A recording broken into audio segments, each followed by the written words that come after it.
Hello, everybody. Tim Hughes here, the CEO and co-founder of DLA Ignite. With me today, I've got Nathan, and Nathan and I are going to be talking about deep fakes. What are they? What you should know about them? The future of them? What it all means? So let's dig in and have the conversation. So, Nathan, where can people find you? So I'm pretty easy to find. So I'm on Twitter or X or whatever it's called now. It's just Nathan Hamiel. I'm on, Mastodon on InfoSec Exchange as N Hamiel. But one of the best ways you could find me is I have a blog called perilous.tech. So so that's a pretty good place to find me, as well as my writings around things like this topic. So usually technology related to kind of social issues. So my day job is I am a senior director of research for Kudelski Security. So we're a global security provider. So I spend a lot of time digging into uh, emerging technologies. So things like AI and quantum security and all of that. So that's what me and my team do there. So all of it's kind of related, but yeah, that's where people can find me. Excellent, thank you. And I found you on LinkedIn, didn't I? Yep, yep. I'm Yeah. on. Oh yeah, I'm on LinkedIn. I guess that should have been first and foremost since we're kind of streaming to LinkedIn at the moment. So yep. So, what is a deep fake? Tell us what it is. Sure. So there's probably like a formal definition of deep fakes, but kind of how I think about them is deep fakes are a type of synthetic media that is generated with the purpose of misleading, misinforming, or harassing people. So you can kind of bucket that into to that bucket. So the technology that powers deepfakes is the same kind of technology that people are using to have fun and generate pictures of cats or whatever people generate images of. So it kind of demonstrates this use of a dual use technology. So things that can kind of be used for fun or that people use to generate stock photos for their blog posts can also be used for more nefarious purposes. So it's also probably important to kind of differentiate, misinformation in this context versus standard forms of misinformation. So for the most part, when we talk about deepfakes, we are talking about video, images, and audio. And as you say, it's people are generating it for a reason. Correct. So that is the outcome that people are generating it for. So I referred to this as narrative evidence. So an image on its own, is just an image on its own. But what people are using deepfakes for is they're trying to support a particular narrative.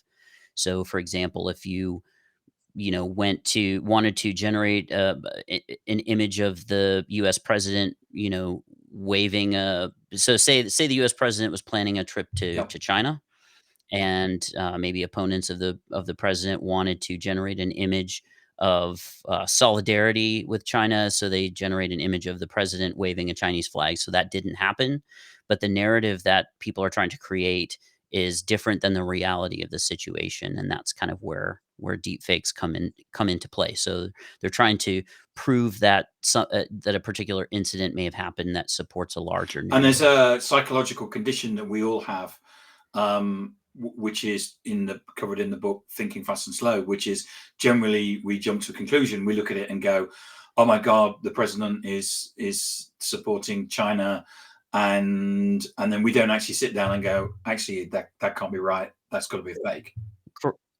Correct, and we're actually in a very bad spot for things like this, because what we really have is kind of a perfect storm of things, right? So we have highly capable technology, right?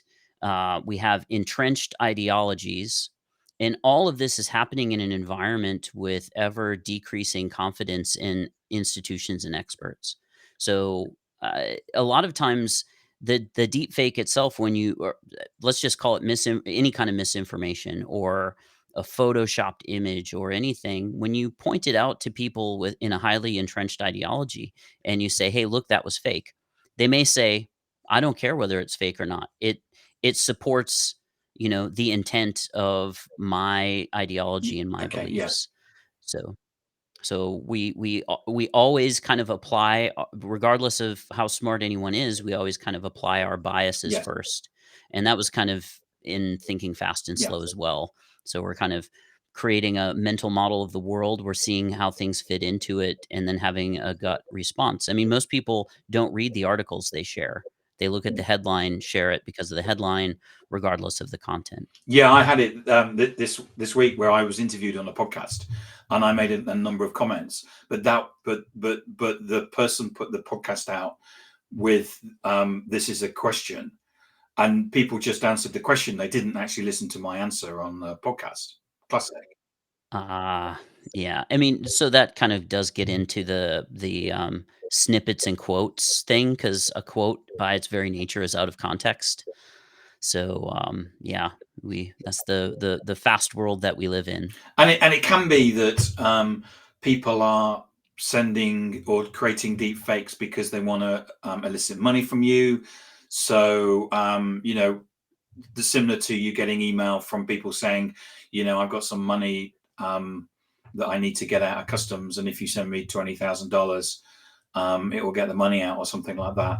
Uh, Yeah, so that's it. So on that front, so there are really three major categories that this falls into. So the kind of the supportive narrative evidence that I mentioned, there's the harassment aspect, and then there's also the one where you're kind of violating security controls, and that can be used even for scamming people. So there's techniques where you only need 3 seconds of someone's voice in order to I heard clone it. about that. So Yes. you Yeah, so in that case, you could bypass certain voice print authentications at financial institutions. You could use a family member's voice to call a family member and say, "Hey, I'm in trouble. I need you to send me some money." There's also been instances of people using deepfake technology to try to bypass KYC systems, which is the Know Your Customer systems, where you sign up for a financial institution, you have to hold up your government issued photo ID and all those So things. So So I heard that there was people basically they were phoning you and they were asking a question where the answer was yes, and when yes they put the phone down because all they needed you to do was say yes, and then they could actually clone you. Yeah, it reminds me of the movie, Sneakers, where the guy had to get I'm every hacker on the planet's gonna hate me right now because I don't remember the exact quote, but it was like, "My name is whatever, my voice is my passport, identify me," and, the lady was trying to record him saying the word passport, but it's really hard to sneak that into a casual conversation to get somebody to say passport. So yeah, I imagine I'll get hate mail over not remembering the exact quote And from and that and we've movie. also heard of situations where CEOs have been impersonated, and it says send money. You need to send money to this particular supplier, and it's been and that transaction has been transacted. Yep. Yeah, absolutely. Yep. That goes back to the voice cloning technology. I mean, some of these things are advancements on like current attacks. So we've always kind of had like phishing attacks and attempts, from that perspective. It's just trying to supercharge those or use different avenues in order to exploit those types of I've just had attacks. a friend, a contact on LinkedIn who just had their LinkedIn profile hacked, not because someone said click on this link, but they actually said they've been sending out scan on this QR code. Okay, yeah. So we really have. So we went through it's still Security Awareness Month, I guess. So we went through years of telling people not to click on links that they don't know, don't understand, and then Twitter came along, and URL shorteners were everywhere, and everybody was clicking on links that they didn't know where it really took them. So we kind of go through boom and bust cycles with technology like that. So what can people do about it? Yeah, so I guess this is where it gets a little scary, is that for some of these things, there's absolutely nothing you can do. So if somebody's going to take your image, your likeness, your voice, and put it in a situation, there's really not much you can do about that. Technologically speaking, that's technology's already here. I think for things like scams, especially like with family members at your organization, for example, you could set up a shared passphrase or password to say, "Hey, is it really you? Please tell me what our shared password is." The effectiveness of that isn't foolproof, but it may be enough to thwart the attack because that's something the attacker wouldn't know when they were having that conversation, or we had lunch yesterday. What did you have to eat? These aren't really great controls, but it's something that an attacker wouldn't know. So you could think about doing that. Obviously, having far more robust systems or processes in place, like, hey, I will never call you and tell you to transfer money. So that will never happen. So if it happens, it's obviously not me. So that's a much more robust way of handling the situation is you just downscope any potential situations in which that could happen.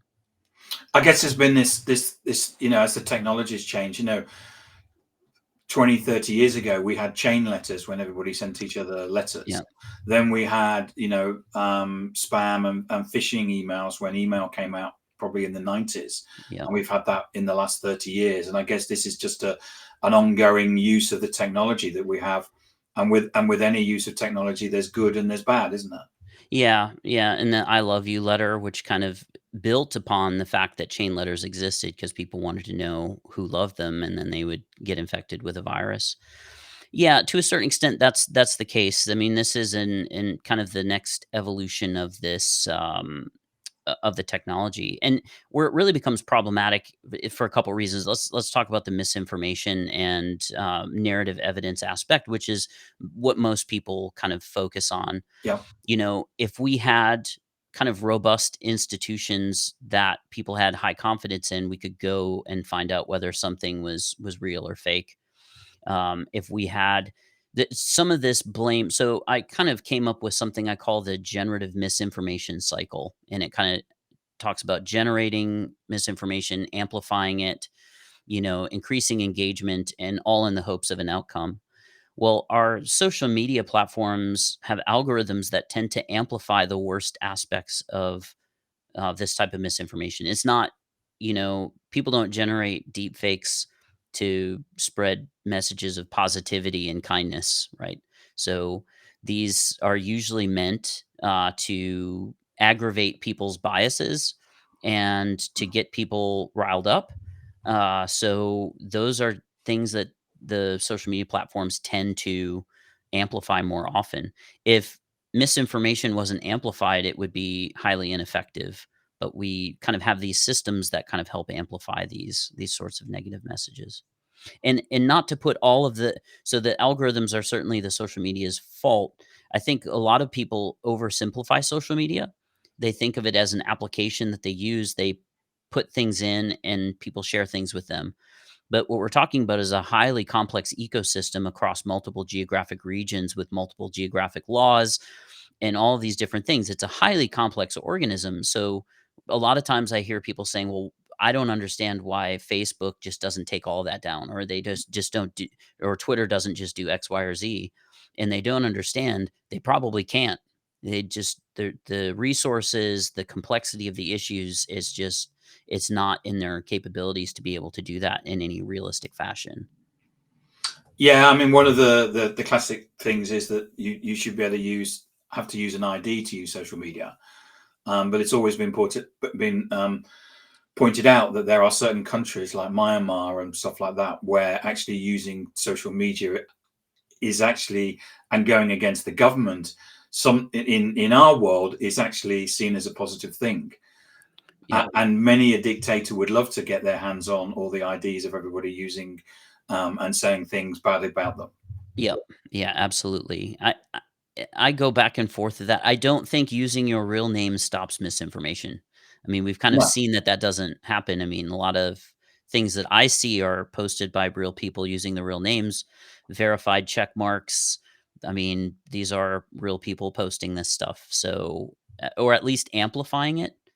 And I mean, it's not an easy problem to solve. Otherwise, it would have been solved by now. I Mm. mean, it's not like these platforms say, "Hey, I want all of this on my network." And a scarier fact is that by some estimates, in the near future, up to 90% of the content will be generated by some sort of algorithm, be it a large language model, generative image models. So we're kind of creating this entire internet of synthetic media, be it text, be it images, be it video.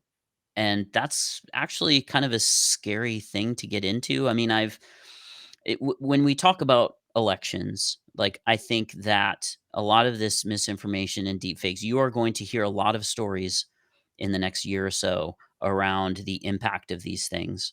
I'm highly skeptical of instances of things like deepfakes and actual outcomes that are purported. I think we're in a highly polarized environment, and I don't think any amount of misinformation is going to change people's minds. And I know that because when actual proof of something comes out, it doesn't change people's minds either. So people kind of have highly entrenched ideologies, almost like religion. So the thought that some synthetic media is going to come along and change people's minds on any statistically important level is probably not going to happen. But there are lots of things that people don't care about, and those are the ones where deepfakes are super effective, right? So if you think if you've seen the Pope in a puffer jacket Yeah. image, that fooled a lot of people, Yeah. mainly because people didn't care.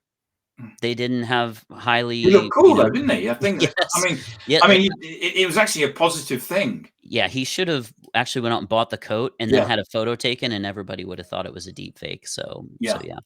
So those are the situations in which I think are where people don't have like highly entrenched opinions, where this type of misinformation, these types of deepfakes can fool people because you haven't brought your critical thinking and you haven't brought your biases, for better or worse, to bear on the topic. So, what about the future? Clearly there's an impact in terms of AI. There's an impact in terms of politics, all kinds of things. What do you think the future is going to hold for us with deepfakes?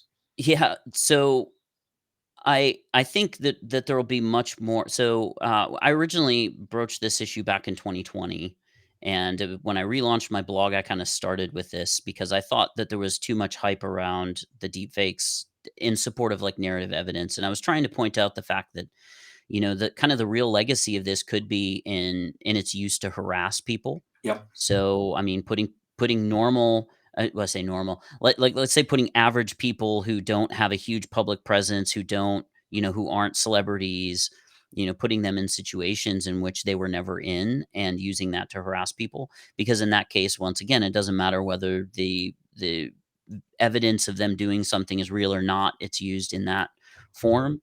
I also mentioned back in 2020 that the people who should be super concerned about this were actors and actresses, because the technology that powers deepfakes could very well be coming for their jobs, which is something that we've seen just this year. Was something that came up in the negotiations in the SAG after strike. So I think there's the genie's not going back into the bottle. I would expect that you'd start to see some laws around the world about, non-consensual image creation. I would imagine that would start happening. I know it's being talked about, but But that's also probably being driven by Hollywood, isn't it? Because there's they have a particular issue, especially of people putting in effect heads on bodies, isn't it? correct. Yep, yep. And this has Without always going been a into too problem. much Yeah, detail. yeah, yeah, yeah. So this has always been a problem. I mean, people have been photoshopping people in Hmm. situations for many. For what's changed is that, first of all, photoshopping somebody can take a decent amount of time. So we've kind of reduced the friction in creating some of this content. So by using, the tools, different tools available, you can generate this much faster. So, and it's become more approachable to people who don't have a background in technology to be able to create these things. So that's kind of what changed. In the near term, it's going to get a lot worse. My silver lining hope, and now this is a stretch, is that people just tire of it. Like, it's kind of novel right now, so people are using the technology to do all kinds of things. But if there's one thing humans are good at, it's getting bored of things. Yeah. So it's possible that this constant deluge fire hose of content, even negative content, just causes people to tune out. If you kind of think of this stuff as kind of intellectual junk food, at first, eating cake and ice cream for every meal every day seems like a really super fun thing to do, but after a while, it gets very tiring. So, um, there might be some hope there. I'm not willing to go to Vegas and place a bet on that, but I do have hopes that that could potentially be the case, is that we can count on people's boredom. Um, but I agree that there's a very high likelihood that a lot of the content you start to see in the next couple of years is just generated from algorithms. And just finally, is there anything that we can do? Is there anything that we can do, or we're just going to have to? Yeah, I would try. I mean, so first of all, societally, Mm. I think that we need to replace certain school programs very early on. So I mean, if you have to take out calculus, take out calculus, but probability and statistics and data literacy early in development would certainly help, because it would draw out some skepticism and force some more critical thinking. As an adult who's being bombarded with things, kind of questioning the content you see, saying how likely is this to be a real image? Does this support a larger narrative where somebody's trying to convince me to do something? It's a lot of work, and that's why people don't read the articles they share. So they certainly aren't going to go try to track down all the information they can about it. So the kind of the problem that even social networks are having is that people expect the detection technology for these types of things to work at 100% success rate. It's just not possible. The first couple times you get something wrong, people will discount the checking altogether. So back in 2020, 2021, the fact checkers on Facebook were flagging things that were actually real as misinformation or false. And that gave a whole group of people a platform to say, hey, look, this doesn't work at all. Look, they're purposefully trying to silence me. They put me in Facebook jail or whatever they call it, and over saying something that's actually true. So I think it's a huge problem, and we often count too much on people trying to develop technology to protect us against other pieces of technology. Yeah. And there's definitely a mismatch in this area. So I wouldn't expect a reliable detection anytime soon on this front. Nathan, thank you so much for coming on and talking about deepfakes. It's a fascinating subject, and I'm sure something that's going to change and evolve over time. Where can people find you? Yeah, so on Twitter, on LinkedIn, and on Mastodon, on infosec.exchange. So on Twitter at Nathan Hamiel, and on Mastodon at nhamel. On Twitter, you can just type in my name, and perilous.tech as well. So if anybody has any additional questions, please reach out. I'm happy to have a conversation. Happy to answer any questions you have. And thank you very much for the time. Thank you, and thank you to Evelyn. I knew that she was going to tune in, so thanks for that comment. So thank you, Nathan. I really appreciate it. Thank you.